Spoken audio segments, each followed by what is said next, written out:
Pati inidoro, tinaniman ng marijuana sa Pampanga. Ang may pakana niyan, timbog. Yan at iba pa sa Frontline Report ni Gary De Leon.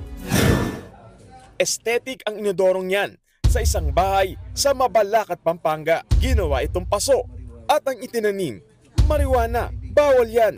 Arestado ang may pakana niyan na si Mark Novio. Huli rin ang kanyang kasabwat. Bukod sa inidorong may marijuana, nakuha rin sa mga sospek ang 3 pakete ng inihinalang shabu. Maharap sila sa kaukulang reklamo.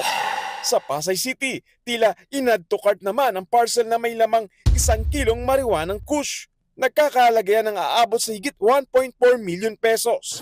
Arestado ang tatanggap ng kontrabando na taga Quezon City. Maharap siya sa reklamong paglabag sa importation of dangerous drugs. Nagbabalita mula sa Frontline, Gary De Leon, News 5.